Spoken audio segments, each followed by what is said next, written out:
former Director General ng National Intelligence Coordinating Agency, Major General Alex Paul Monteagudo. Siga ang class na yan, ha?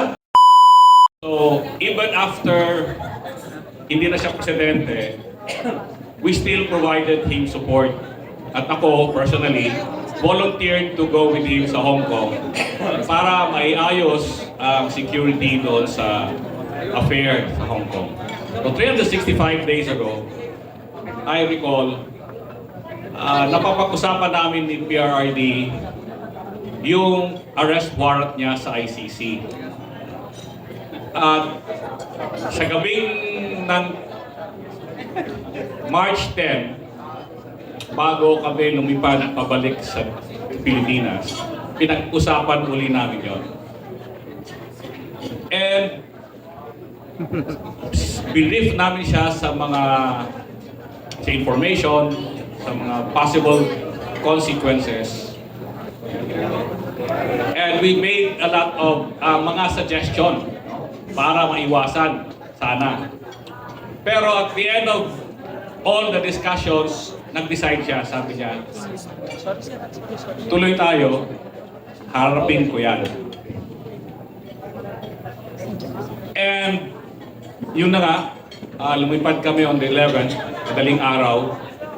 And I recall sitting with him sa airport check-in. Sabi ko sa kanya, Sir, minsan tawagin ko siyang mayor eh. Mayor, gusto yan eh. Sabi ko sa kanya, malapit ng birthday mo. Mag-80 years old ka na, sir. Napaka-blessed mo na. Sabi niya, Alex, totoo yan. I cannot ask anything more. Okay na ako. Whatever happens. At any rate, nangyari na yung nangyari. Kasi nag-decide siya sa pagkaintindi ko during our discussions. May lawyer kami kasama, si Attorney Bedaldea sa Hong Kong. So, may binigay na instructions. I was convinced na si PRRD was convinced that the law sa Pilipinas would prevail, would be followed with yung procedure, na he will be protected by our laws, hindi yung order lang ng ICC. Unfortunately, iba ang ginawa ng BBM administration. At yung paglipat sa kanya on that same day ng 11th of March, hindi namin talaga yon nakita. Kasi secret yung kanilang preparation. But ito lang ang matandaan ko kay PRRD. Binanggit ito ni Ka Eric na sa LTF-LCAC, he was really fully committed and he led the task force para tapusin ang problema ng CPP, NPA, NDF na nasa mahigit 50 taon na. So committed siya doon. Kaya naging successful. Si PRRD, pag committed siya at binigay niya yung kanyang salita, ay talagang gagawin niya. So ginawa niya yun. At ganun din sa kanyang mga desisyon. Nung sinabi niya, uwi na tayo, sabi niya, and I will face it, umuwi siya. Kaya lang, grabe ang pagtrato sa kanya ng administration ni BBM. And ayaw kong humaba na masyado ang aking pananalita. Ito lang ang matandaan ko talaga. The last, kasi ako ang huling, actually ako ang kasama niya, nahuli niya na nakaakyat doon sa aeroplano. Ako lang nakaakyat pala. Dahil si Bingbong, si Sec Medjaldea, umakyat para sumama. ako, nagsabi ako na sasama, hindi ako pinayagan. So, nagpaalam ako na umakyat. Kasi nung nandun pa kami sa base sa Air Force, may isang ano doon, nag-usap sila kinausap niya si Torre at sinabi niya, General Torre, pwede ba bago tayo lahat ng gagawin, mag-pray muna tayo? Sabi naman ni General Torre, yes sir. Marunong ka po mag-pray? Sabi ni Presidente. Sabi niya, yes sir. Kasi bago kumain niya tayo. Kaso, iba naman ang ginawa ni Torre. Hindi siya nag-pray, kung ano-ano na napunta sa usapan. Kaya nung bago umalis ang aeroplano, naalala ko yun, nakiusap ako makaakyat sa aeroplano. At sinabihan ko sa Presidente, mag-pray kami bago siya umalis. So nakapag-pray kami, tapos kaming mag-pray, sinabi niya sa akin, don't worry, Alex, I'll be okay. Yun lang sinabi niya. Siya kasi, ang puso niya palaging hindi sa kanya. He doesn't care about what happens to him, but he always cares about other people. So, inassure niya na huwag kayong I'll be okay. Huwag kayong mag-alala. So, andito ako dahil ito nga, 1 year ago, he was our beloved President, Rodrigo Roa Duterte,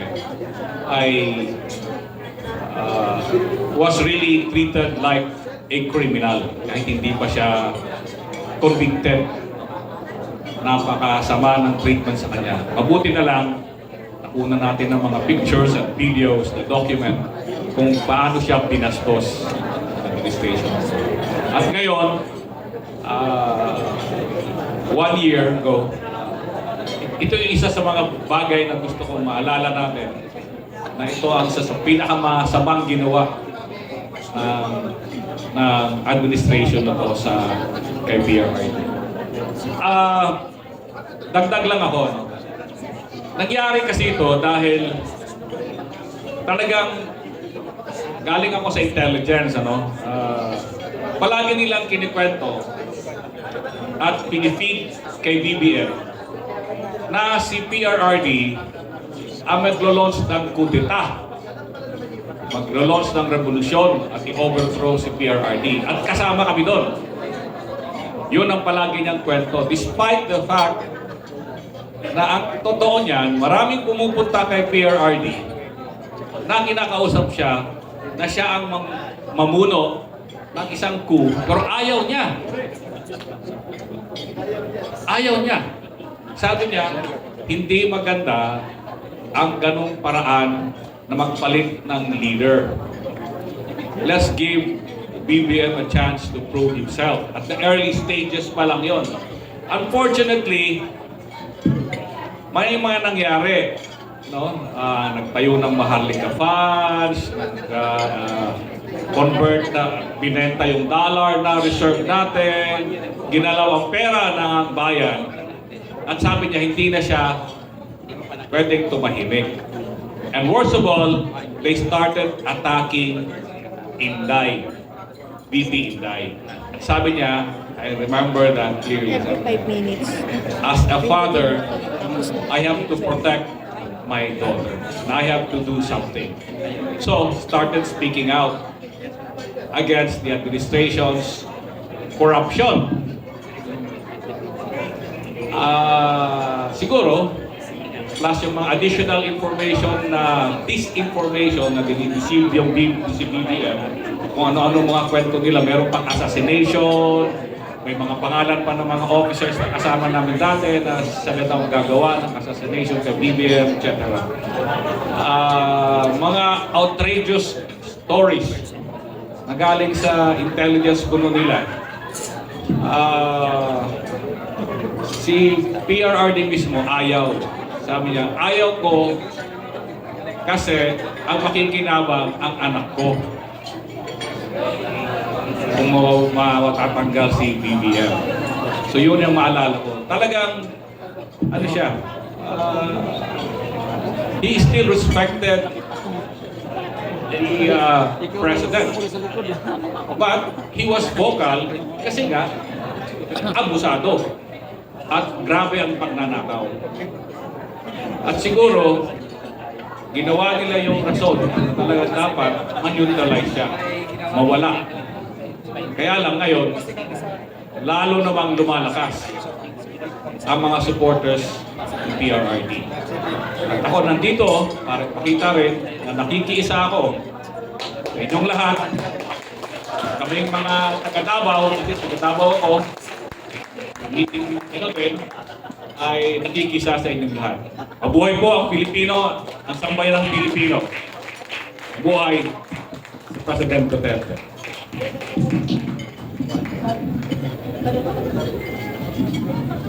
Maraming salamat, former Director General ng National Intelligence Coordinating Agency, Major General Alex Paul Monteagudo. Siga ang class na yan, ha?